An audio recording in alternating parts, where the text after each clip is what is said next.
کہ بیوی کو روک دیا جائے کہ ماں باپ کو سلام بھی نہ کرے، بیوی کو روک دیا جائے کہ وہ ان پہ خرچ بھی نہ کرے اگر اس کا اپنا ذاتی مال ہے. ٹھیک ہے، اگر شوہر کا مال ہے تو شوہر سے پوچھنا ہوگا، لیکن اگر اس کا اپنا ذاتی مال ہے، کوئی ذاتی چیز ہے، کوئی اس کے کپڑے ہے، جیولری ہے، کوئی کیش ہے، وہ اپنی والدہ کو دینا چاہتی ہے تو اس کو اسلام نے کھلی اجازت دی ہے کہ وہ ان کو دے سکتی. یہاں آپ دیکھیں نبی صلی اللہ علیہ وسلم حضرت اسما کو اجازت دے رہے کہ وہ اپنے مشرک والدہ کے ساتھ حسن سلوک کرے، ان کو مال دیں. تو پھر مسلم والدین کا کتنا حق ہوگا. اور پھر اگر کسی بھی وجہ سے عورت ہو یا مرد، یہاں حضرت اسما ایک عورت ہے اور وہ اپنی والدہ کو دینا چاہتی ہیں تو ان کو اجازت دی گئی. اس لیے مرد حضرات کو ایسی پابندیاں نہیں لگانی چاہیے کہ جس میں وہ قطع رحمی کروائیں اور خود بھی گناہ گار ہوں اور بیوی کو بھی گناہ گار کریں، کیونکہ والدین کے حقوق کا بدلہ کبھی بھی چکایا نہیں جا سکتا. چند سکوں کے ساتھ نہیں چکایا جا سکتا، تھوڑا سا مال دے کے نہیں چکایا جا سکتا. ابو ہریرہ کہتے ہیں رسول اللہ صلی اللہ علیہ وسلم نے فرمایا، بیٹا اپنے والد کے احسانات کا بدلہ نہیں چکا سکتا سوائے اس کے کہ وہ اسے غلام پائے، پھر اسے خرید کر آزاد کر دے. یعنی پھر والد کا بدلہ ہو سکتا ہے. والدین سے حسن سلوک کا فائدہ ہمیں خود ہی کو پہنچتا ہے، اور اس میں سب سے پہلی چیز تو گناہوں کی بخشش ہے، جیسے سورۃ الاحقاف کی آیت نمبر 15 سے 18 تک میں نے آپ کے سامنے رکھی کہ جو لوگ اپنے والدین کے ساتھ حسن سلوک کرتے ہیں ہم ان کے اچھے عمل قبول کر لیتے ہیں اور ان کی برائیوں سے درگزر کرتے ہیں، جنت والوں میں سے ان کو کر دیتے ہیں سچے وعدے کے مطابق جو ان سے کیا جاتا ہے. پھر عمر میں برکت اور رزق میں اضافہ ہوتا ہے. کون نہیں چاہتا کہ اس کی عمر میں برکت ہو یا رزق میں اضافہ ہو؟ ہر ایک چاہتا ہے. لہٰذا اگر کوئی یہ چاہتا ہے کہ اس کا بزنس فلرش کرے، اس کی جاب اچھی ہو جائے، اس کے انویسٹمنٹس میں زیادہ انکم ہو، تو اس کو چاہیے کہ ماں باپ کے ساتھ حسن سلوک کرے، ان کا دل راضی کرے، ان کی بات مانے، ان کو خوش کرے. نبی صلی اللہ علیہ وسلم نے فرمایا، جس شخص کو یہ بات پسند ہو کہ اس کی عمر میں برکت اور رزق میں اضافہ ہو جائے، یہاں اضافہ ان یزاد لہ فی رزقی، رزق زیادہ ہو جائے، اسے چاہیے کہ اپنے والدین کے ساتھ نیکی کرے اور ان کے ساتھ صلہ رحمی کیا کرے، یعنی ان کے ساتھ تعلق قائم رکھے، رشتہ جوڑ کر رکھے. والدین کی خدمت کا ایک اور فائدہ کیا ہے کہ والدین کے قدموں کے نیچے جنت ہے. والدین سے حسن سلوک جنت میں داخلے کا باعث ہے. حضرت عائشہ کہتی ہیں کہ رسول اللہ صلی اللہ علیہ وسلم نے فرمایا، میں جنت میں داخل ہوا تو وہاں قرآن کی تلاوت کی آواز سنائی دی. میں نے پوچھا یہ کون ہے؟ جنت میں تلاوت. مجھے بتایا گیا یہ حارثہ بن نعمان ہے. رسول اللہ صلی اللہ علیہ وسلم نے ان سے کہا یہی نیکی ہے، یہی نیکی ہے. اور حارثہ بن نعمان اپنی والدہ کے ساتھ بہت زیادہ حسن سلوک کیا کرتے تھے، تو اس نیکی کی وجہ سے جنت میں بھی ان کی آواز سنائی گئی کہ وہاں ان کی تلاوت کی آواز آ رہی ہے. یعنی جو لوگ نیک سلوک کرتے ہیں اپنے ماں باپ سے، ان کا تذکرہ وہاں بھی ہوتا ہے. اور اس کے برعکس والدین سے نافرمانی کے نقصانات کیا ہیں؟ سب سے پہلے یہ کہ یہ تو ہے ہی حرام کاموں میں سے. نبی صلی اللہ علیہ وسلم نے فرمایا، اللہ نے تم پر ماؤں کی نافرمانی کو حرام قرار دیا ہے. کبیرہ گناہ ہے والدین کی نافرمانی. نبی صلی اللہ علیہ وسلم سے کبیرہ گناہوں کے بارے میں پوچھا گیا تو آپ نے فرمایا اللہ کے ساتھ کسی کو شریک ٹھہرانا اور ماں باپ کی نافرمانی کرنا. والدین کی نافرمانی کرنے والا ملعون ہے. رسول اللہ صلی اللہ علیہ وسلم نے فرمایا اللہ ایسے شخص پر لعنت کرے، یعنی وہ رحمت سے دور ہو جائے، جس نے اپنے والدین کی نافرمانی کی، یعنی ایک جائز بات نہیں مانی یا ان کو گالی دی، برا بھلا کہا. والدین کے نافرمان کی کوئی عبادت قبول نہیں ہوتی. رسول اللہ صلی اللہ علیہ وسلم نے فرمایا 3 لوگ ہیں جن کی نہ فرض عبادت قبول ہوتی ہے نہ نفل قبول ہوتی ہے. ان میں سے ایک والدین کا نافرمان اور بد سلوک، یعنی بات بھی نہیں مانتا اور سلوک بھی اچھا نہیں کرتا. دوسرے احسان جتانے والا. تیسرے تقدیر کو جھٹلانے والا. پھر والد کی ناراضگی اللہ کی ناراضگی ہے. نبی صلی اللہ علیہ وسلم نے فرمایا رب کی رضامندی باپ کی رضامندی میں ہے اور رب کی ناراضگی باپ کی ناراضگی میں ہے. والدین کی نافرمانی سے عمر گھٹ جاتی ہے.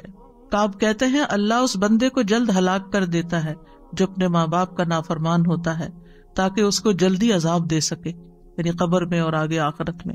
اور جب بندہ اپنے والدین کا فرما بردار ہوتا ہے تو اللہ اس بندے کی عمر کو بڑھا دیتا ہے تاکہ وہ نیکی اور خیر میں اور زیادہ اضافہ کر سکے. یعنی جتنی جتنی انسان کی عمر لمبی ہوتی ہے اس کو نیکی کرنے کے زیادہ موقع مل جاتے ہیں. اتنے رمضان زیادہ اس کی زندگی میں، اتنی نمازیں اس کی زندگی میں زیادہ، اتنی قرآن کی تلاوت، صدقہ خیرات بڑھتا ہی چلا جاتا ہے. سلف صالحین کہتے ہیں جو اپنے والدین کی نافرمانی کرتا ہے اس کی اولاد بھی اس کی نافرمان بن جاتی ہے. والدین کے نافرمان کے لیے قبر میں بھی سزا ہے.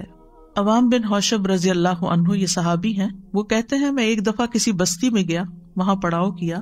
اس کے پاس ایک قبرستان تھا. عصر کی نماز کا وقت ہوا تو وہاں سے ایک قبر پھٹی, یعنی قبر کھل گئی اور ایک آدمی نمودار ہوا. اس کا سر گدھے کی سر کی طرح تھا اور جسم انسان کے جسم کی طرح تھا. وہ 3 دفعہ ہینگا یعنی گدھے کی آواز نکالی, پھر قبر اس کے اوپر مل گئی. تو گاؤں میں ایک عمر رسیدہ عورت اون کاٹ رہی تھی. تو ایک عورت نے کہا وہ بوڑھی عورت دیکھ رہے ہو؟ میں نے کہا ہاں, اسے کیا ہے؟ اس نے کہا وہ اس کی ماں ہے. میں نے پوچھا اس کا قصہ کیا ہے؟ اس نے بتایا کہ یہ شراب پیتا تھا. جب وہ جانے لگتا تو ماں کہتی اے بیٹے اللہ سے ڈر جاؤ, کب تک تم شراب پیتے رہو گے؟ اس نے کہا تم ایسے ہی ہینگتی رہتی ہو جیسے گدھا ہینگتا ہے.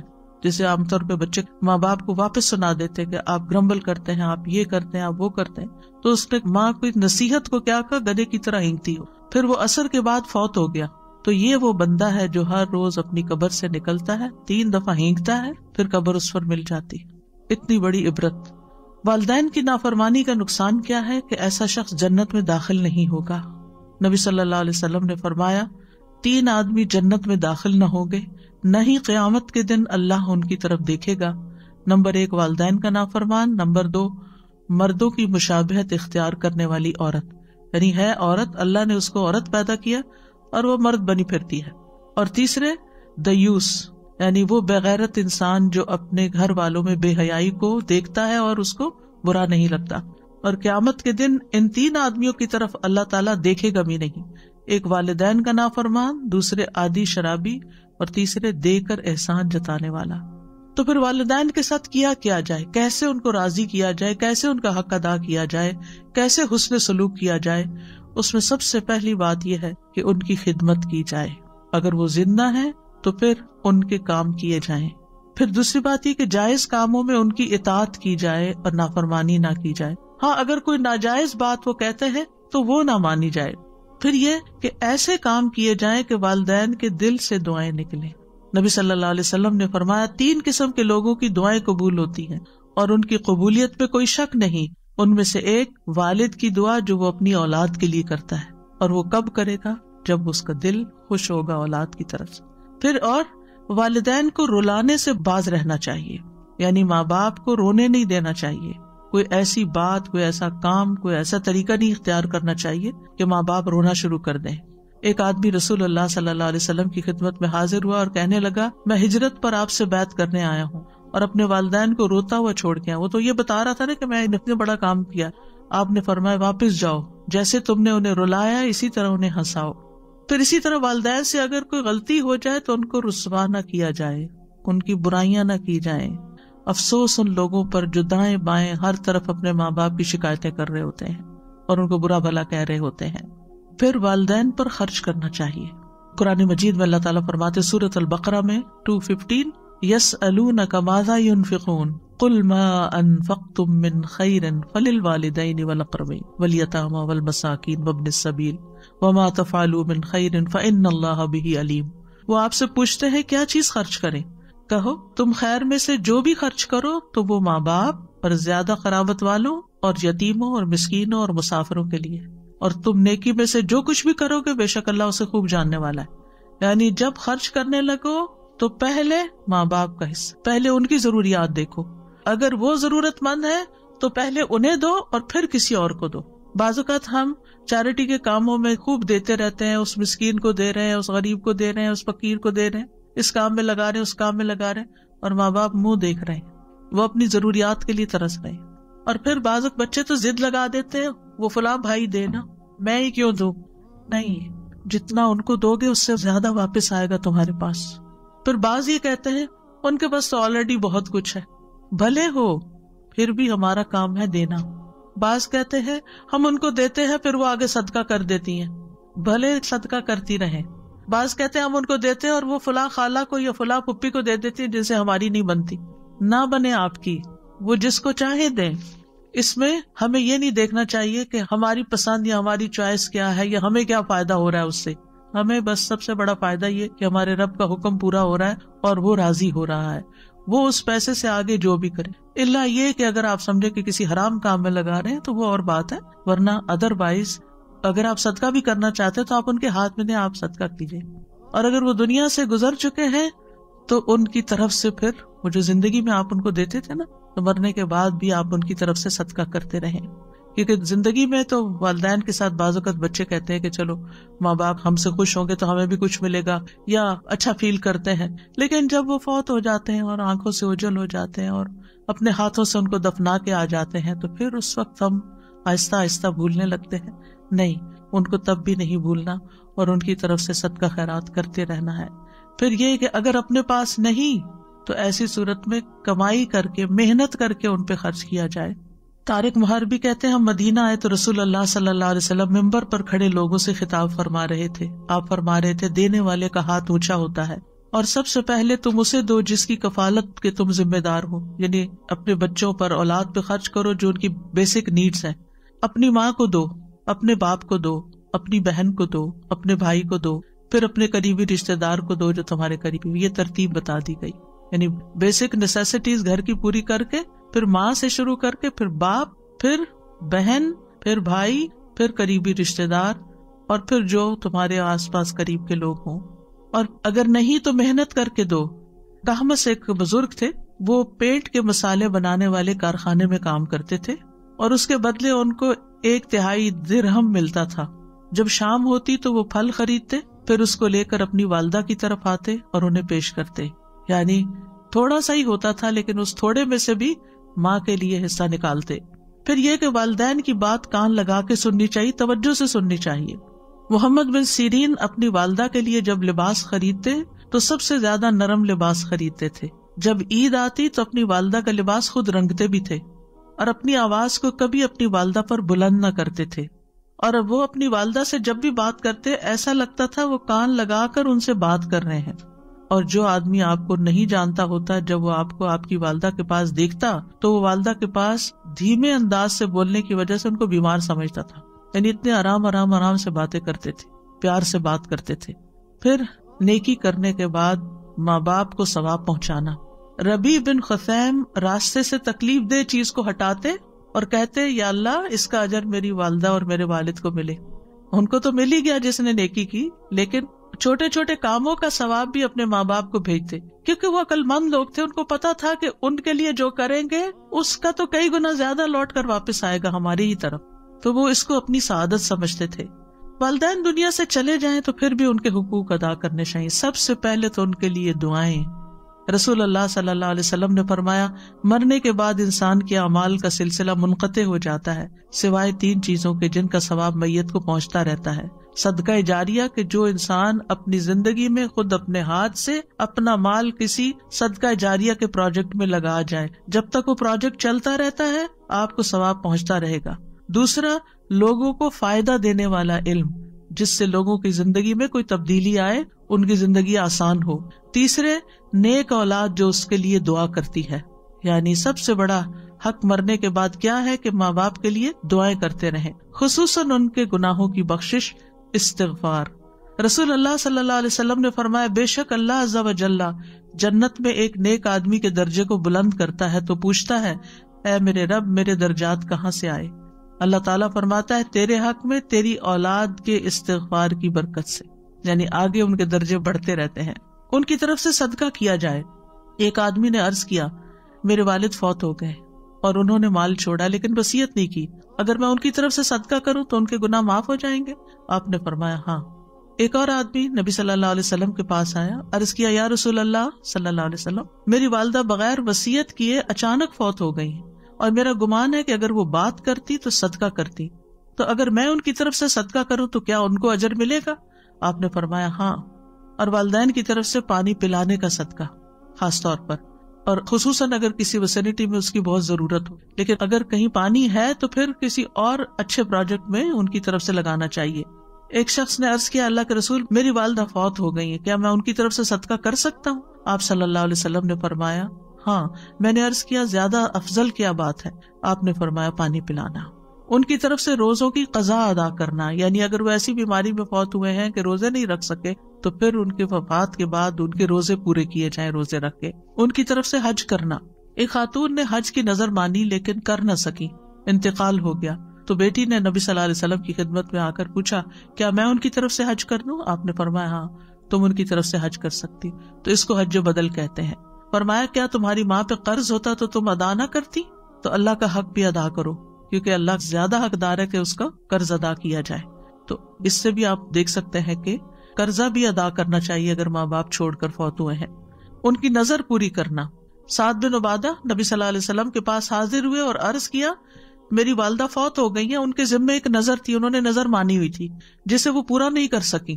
آپ نے فرمایا تم ان کی طرف سے پورا کر دو، یعنی اولاد کو ماں باپ کے وعدے، نظر اور ان تمام چیزوں کو بھی پورا کرنا چاہیے۔ والدین کے دوستوں کے ساتھ نیکی کرنی چاہیے، یعنی اگر اپنے والدین حیات نہیں تو سوچئے کہ کون کون ایسے لوگ ہیں جو آپ کے ماں باپ کے بہت قریبی دوست ہیں۔ اگر وہ زندہ ہیں تو رمضان ہے ان کا حال چال پوچھیے، پھر عید آئے گی تو عید کی مبارک بھیجیے، ضرورت مند ہے تو کچھ پیسے بھجوا دیجیے گفٹ کے طور پر، یعنی کسی بھی طرح سے آپ ان کی خبر لے سکتے ہیں۔ نبی صلی اللہ علیہ وسلم نے فرمایا نیکیوں میں سب سے بڑی نیکی آدمی کا اپنے باپ کی وفات کے بعد اس کے دوستوں سے اچھا سلوک کرنا ہے۔ تو والدین کے لیے دعاؤں میں سب سے پہلے وہی دعا رب ارحمہما کما ربیانی صغیرا، رب ارحمہما کما ربیانی صغیرا، رب ارحمہما کما ربیانی صغیرا۔ اے ہمارے رب مجھے اور میرے والدین اور تمام مومنوں کو اس دن معاف فرما دینا جب حساب لیا جائے گا۔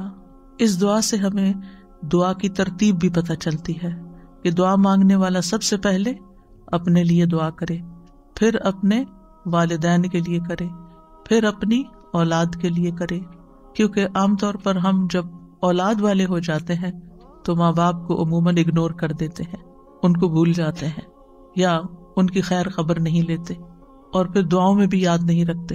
بچہ بیمار ہے اس کے لیے دعا کر رہے ہیں، کوئی پاس نہیں ہو رہا امتحان کے لیے اسٹرگل کر رہا ہے اس کے لیے دعا کریں، جاب نہیں ہے بچے کے لیے دعا کریں، شادی نہیں، بچے بچے بچے، ہر وقت بچے، اور ماں باپ اس میں اگنور ہو جاتے ہیں۔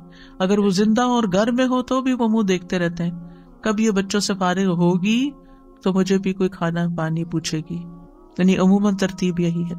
اور اگر ماں باپ بوڑھے ہو جائیں تو پھر اس بات میں بھی لوگوں کو پریشانی لگ جاتی ہے کہ اب ہمارے اوپر ذمہ داری آ رہی ہے، اب ہمیں یہ دیکھنا پڑیں گے۔ تو ان چیزوں کو اپنی سعادت سمجھنا چاہیے کہ شاید ہماری بخشش کا سبب بن گیا ہے، اور کرنا تو ہوتا ہی ہے، خوش دلی سے کریں، محبت سے کریں تو اجر و ثواب بھی کتنے گنا زیادہ ہو جائے گا۔ اور پھر آپ دیکھیے کہ دعاؤں میں ایک رحم کی دعا ہے اور دوسرے بخشش کی، یعنی قرآن کی ان دونوں آیتوں سے یہ پتہ چلتا ہے کہ ترتیب کیا ہے، رحمت کی دعا اور بخشش کی دعا۔ یہ خاص طور پر یاد رکھنا ہے کیونکہ بخشش پر ہی دنیا اور آخرت کی کامیابی کا انحصار ہے۔ استغفار سے ان کے دنیا کے مسائل بھی حل ہوتے ہیں، یعنی جب والدین زندہ ہیں اور ہم ان کے لیے بخشش مانگتے ہیں تو کیا ہوگا، ان کی دنیاوی مشکلات بھی آسان ہوں گی، اور اگر فوت ہو گئے ہیں پھر تو بہت ہی زیادہ ضرورت ہے۔ اور اگر ان کے گناہ معاف ہو چکے آپ کی دعاؤں سے اور ابھی بھی آپ بخشش مانگے جا رہے ہیں تو اب کیا ہوگا، درجات بلند ہونا شروع ہو جائیں گے۔ اور آپ دیکھیے کہ یہ دعا جو ہے ربنا اغفر لی ولوالدی وللمؤمنین یوم یقوم الحساب، کس کی دعا ہے؟ ابراہیم علیہ السلام کی۔ اللہ تعالیٰ نے اپنے خلیل کے لیے اسی دعا کو خاص کیا، انہوں نے اور دعائیں بھی کی ہوں گی لیکن اس کا ذکر قرآن میں کیا۔ اور والدین کے لیے اس لیے بھی دعا کی جائے کہ ہم والدین کی کمائی ہے اور والدین نے اپنی کمائی ہم پر خرچ کی ہے۔ اور پھر غائبانہ دعا، ایک ہوتا ہے کہ آپ کے والدین زندہ ہیں اور آپ ان کے سامنے یا آپ ان کو فون پہ یا آپ ان کو میسج پر دعائیں دیں، اور ایک یہ ہے کہ وہ جا چکے ہیں، اب وہ تو آپ سے تقاضا بھی نہیں کر سکتے کہ بچوں مجھے یاد رکھنا دعا میں، آپ ان کے لیے غائبانہ دعا کر رہے ہیں۔ اور غائبانہ دعا جو ہے قبول ہوتی ہے اور اس کا فوری طور پر اثر آپ کو بھی پہنچتا ہے، یعنی نہ صرف والدین کے لیے بلکہ سارے مومنوں کے لیے یہ دعا کرنی چاہیے، وَلِلْمُؤْمِنِينَ يَوْمَ يَقُومُ الْحِسَابُ۔ تو جب آپ سارے مومنوں کے لیے دعا کر رہے ہیں تو جتنی ان کی بخشش ہوگی اس کا اجر بھی آپ کو ملے گا، اور پلٹ کر واپس آپ کی بھی بخشش ہو جائے گی۔ اور پھر اگر زندہ ہے تو یاد رکھیے دعا کرنا محبت کو بڑھانے کا ذریعہ ہوتا ہے۔ آپ کسی کے لیے بھی دعا کرتے اور خلوص دل سے دعا کرتے ہیں تو اس شخص کے دل میں آپ کی قدر پیدا ہو جاتی ہے، چاہے آپ اس کے سامنے کریں چاہے غائبانہ طور پر کریں۔ تو جن لوگوں نے آپ پر کوئی احسان کیا، یعنی بہتر یہ ہے کہ آپ کوئی اپنی ڈائری بنا لیں اور ان میں نام لکھ لیں، اور اگر نام سب کے نہیں لکھے جا سکتے تو آپ مجموعی طور پر کہیں کہ یا رب جس کسی نے مجھ پر جو بھی احسان کیا تو اسے اس کا بہترین بدلہ عطا کر، اس پہ رحمت فرما، ان کی بخشش فرما، ان کی دین دنیا کی ضروریات پوری فرما۔ بعض اوقات ہم ہر ایک کے احسان کا بدلہ نہیں دے سکتے، لیکن دعا کی شکل میں ہم ان کے کسی نہ کسی طرح کام آ سکتے ہیں، تو یہ محبت بڑھانے اور آپس کے تعلقات کو اچھا کرنے کا ذریعہ بھی ہے۔ اور پھر یہ ہے کہ دنیا کے امور کے ساتھ ساتھ آخرت کی دعائیں ضرور مانگنی چاہیے۔ یوم یقوم الحساب کی بات ہوئی ہے یہاں پر، کیونکہ عام طور پر ہم کسی کو دنیا میں بیمار دیکھتے ہیں تو ہم اس کی شفا کی دعا کر لیتے ہیں، اگر اس کی زندگی میں مال کی کمی ہے تو ہم کہتے ہیں اللہ اس کو وسیع رزق عطا کر، اگر کسی اور چیز کی کمی ہے، کوئی پریشانی ہے، کوئی دکھ تکلیف کسی کو لاحق ہو گئی ہے تو ہم اس کے دور کرنے کے لیے دعا کر لیتے ہیں، لیکن ہم بھول جاتے ہیں کہ آخرت کی مشکلات سب سے بڑی ہیں، اس کے لیے دعا کریں۔ اور پھر آپ دیکھیے کہ شرعی دعائیں جو ہیں، جو آپ کو یہاں میں ان پروگرامز میں بتا رہی ہوں، یہ بڑی جامع دعائیں ہیں۔ ہمارے اندر اتنی ہمت ہستی نہیں ہوتی کہ ہم خود اتنے اچھے الفاظ سلیکٹ کر سکیں اور ان الفاظ میں مانگ سکیں۔ جب ہم قرآن کی آیت سے کوئی دعا لے کے مانگتے تو وہ ہر حرف پہ 10 نیکیاں الگ مل رہی ہوتی، اور پھر اللہ سبحانہ تعالیٰ کی سکھائی ہوئی دعا مانگ رہے ہوتے ہیں، اور پھر یہ کہ قبولیت بھی زیادہ ہوتی ہے۔ تو اس میں دنیا اور آخرت کے بڑے بڑے مقاصد چھپے ہوئے ہوتے ہیں اور مختصر الفاظ بھی ہوتے ہیں۔ حضرت نوح علیہ السلام نے بھی ایک دعا کی تھی، رب اغفر لی ولوالدی ولمن دخل بیتی مؤمنا وللمؤمنین والمؤمنات ولا تزد الظالمین الا تبارا۔ اے رب مجھے بخش دے اور میرے ماں باپ کو اور اس کو جو مومن بن کر میرے گھر میں داخل ہو، اور ایمان والے مردوں اور ایمان والی عورتوں کو، اور ظالموں کو ہلاکت کے سوا کسی چیز میں نہ بڑھا۔ تو انہوں نے جہاں دعائیں کی وہاں ظالموں کے لیے بد دعا بھی کی، کیونکہ ان کی قوم 950 سال کی تبلیغ کے بعد بھی حد سے بڑھ گئی تھی، اب اس کا خاتمہ ضروری ہو گیا تھا، کیونکہ انہوں نے کہا کہ وَلَا يَلِدُ إِلَّا فَاجِرًا كَفَّارًا، کہ ان کی تو اولادیں بھی بڑی نافرمان اور ناشکری ہیں، کہیں سے کوئی خیر نظر ہی نہیں آ رہی، تو بہتر ہے اس نسل کو، اس قوم کو اب ملیا میٹ کر دیا جائے۔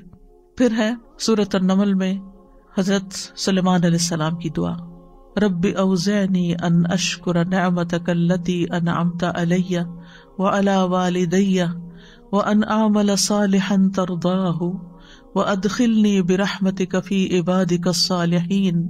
اے میرے رب مجھے توفیق دے کہ میں تیری اس نعمت کا شکر ادا کر سکوں جو تو نے مجھے اور میرے والدین کو عطا کی، اور اس بات کی بھی کہ میں ایسے اچھے عمل کروں جو تجھے پسند ہو، اور اپنی رحمت سے مجھے اپنے صالح بندوں میں داخل فرما۔ آپ کو معلوم ہے کہ یہ دعا سلیمان علیہ السلام نے کی تھی، سورۃ النمل میں آتا ہے، یہاں تک کہ جب وہ چیونٹیوں کی وادی میں آئے تو ایک چیونٹی کہنے لگی، اے چیونٹیوں اپنے گھروں میں داخل ہو جاؤ، سلیمان اور اس کے لشکر تمہیں کچل نہ ڈالیں اور وہ اس کا شعور بھی نہ رکھتے ہوں۔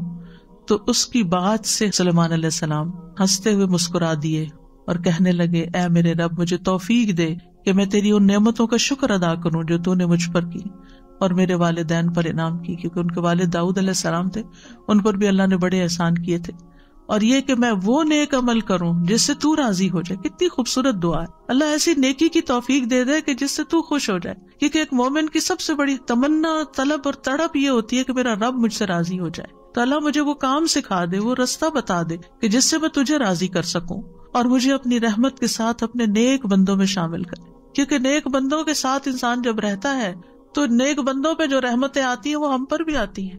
نیک بندوں کے صحبت میں جب انسان ہوتا ہے تو ان سے کوئی نیکی کا سبق ہی لیتا ہے۔ نیک مجلس میں جب انسان بیٹھ کر جاتا ہے تو اللہ تعالیٰ ان سب کو بخش دیتا ہے، جیسے وہ حدیث سیارہ ہے نا کہ کچھ فرشتے جو ہیں وہ گلیوں بازاروں میں گھومتے رہتے ہیں، پھر جب لوگ ایک جگہ کسی جگہ پر بیٹھ کر مل کر اللہ کو یاد کرتے ہیں تو پھر اس وقت جب مجلس ختم ہوتی ہے تو فرشتے اللہ تعالیٰ کے پاس پہنچتے ہیں، اللہ تعالیٰ پوچھتے ہیں کہ یہ کیا مانگ رہے تھے اور کس چیز سے پناہ مانگ رہے تھے، اور اس وقت فرشتے کہتے ہیں وہ ایک شخص ایسے ہی آ کے وہاں بیٹھ گیا تھا، تو اللہ تعالیٰ کیا فرماتے ہیں کہ یہ وہ لوگ ہیں کہ جن کے ساتھ بیٹھنے والا بھی بدبخت نہیں ہوتا، نامراد نہیں ہوتا، میں نے اس کو بھی بخش دیا، اس کی بھی بخشش ہو گئی۔ لہٰذا کتنا ضروری ہے کہ ہم ان مجالس کا اہتمام کریں اور ان میں اس نیت سے بھی حاضر ہو کہ یا اللہ یہاں سے نکلے تو ہماری بخشش ہو چکی ہو۔ تو نیک صحبت دنیا میں بھی خوشی کا باعث ہوتی، کیونکہ نہ انہوں نے آپ کے لیے بدگمانی کرنی، نہ انہوں نے آپ کو کوئی تانے دینے، نہ انہوں نے آپ کی جا کے کہیں غیبت چگلی کرنی، اور نہ انہوں نے آپ کو کوئی دھوکہ فریب دینا. انہوں نے آپ کے ساتھ حسن سلوکی کرنا ہے، اچھا معاملہ ہی کرنا ہے، خیر خواہی کرنی ہے، آپ کو کوئی اچھی بات ہی سکھانی ہے. اور ان کی نیکی کی وجہ سے ان پہ جو رحمت آ رہی ہے اللہ تعالیٰ آپ کو بھی اس میں سے حصہ دے گا، اور ان کی جو بخشش کا وعدہ اللہ نے کیا اللہ تعالیٰ ہمیں بھی اس بخشش میں حصہ دے دے گا. تو اس لیے انسان کو دنیا میں بھی آخرت میں بھی ایسی صحبتوں کی تلاش ہونی چاہیے اور اس کی قدر کرنی چاہیے، اور ان کو کسی قیمت پر ہاتھ سے نہیں جانے دینا چاہیے. آپ دیکھیے کہ یوسف علیہ السلام کو اللہ تعالیٰ نے نبوت بھی عطا کی، بادشاہت بھی عطا کی، لیکن انہوں نے کیا مانگا پھر؟ فاطر السماوات والارض انت ولی فی الدنیا والآخرہ توفنی مسلما والحقنی بالصالحین، کہ اللہ مجھے اسلام کی حالت میں فوت کرنا اور نیک لوگوں کا ساتھ دینا. الحقنی بالصالحین، ایک انسان کو دنیا میں یہ دو چیزیں مل جائیں، نبوت اور بادشاہت، اس سے بڑی کوئی چیز دنیا میں ہے؟ دنیا میں ہر چیز ان کے لیے مسخر کر دی گئی. وہ آتا نا سورۃ یوسف میں، اپنے لیے جو چاہے بنا سکتا تھا، بالکل مختار ہو گئے تھے، زمین پر ہر طرح کے احکامات ان کے جاری ہوتے تھے، ان کی کوئی بات ٹالی نہیں جاتی تھی، وہ جو چاہتے کرتے. اور دوسری طرف اللہ کی طرف سے ان کو نبوت کا اعلیٰ درجہ، لیکن ان کے دل میں کیا خواہش ہے؟ دنیا کی نہیں، الحقنی بالصالحین، کہ اللہ نیک لوگوں کا ساتھ دے. تو حضرت سلیمان علیہ السلام نے بھی کیا کہا؟ رب اوزعنی. اوزعنی کا لفظ جانے اس کا مطلب ہوتا ہے یا اللہ مجھے روک لے کہ میں تیرے احسان کا شکر ادا کروں، مجھے توفیق دے، یعنی مجھے اس چیز کے لیے پابند کر دے کہ میں ایسا کرتا رہوں. یعنی جس قدر تو نے مجھ پر اور میرے والدین پر احسانات کی بارش کی ہے، اس کی وجہ سے کہیں میرا نفس بے قابو نہ ہو جائے.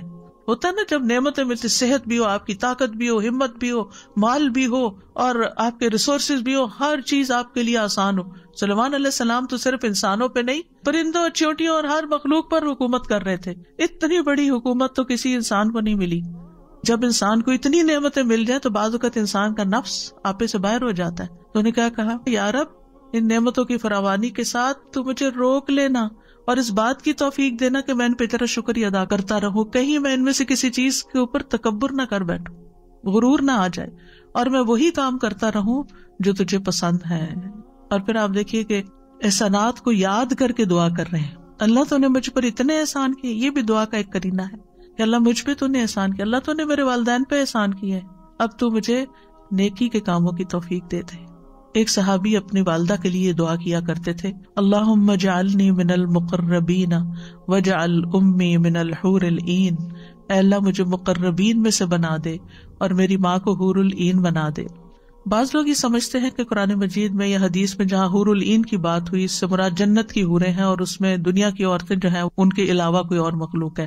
اصل میں حور العین جنتی عورتوں کی صفت بھی ہے، یعنی جو عورتیں جنت میں جائیں گی انتہائی خوبصورت ہوں گی، یعنی جنت کی خوبصورت ترین عورتوں میں شامل کر لے. ایک عورت کے لیے سب سے زیادہ کس چیز کی خواہش ہوتی؟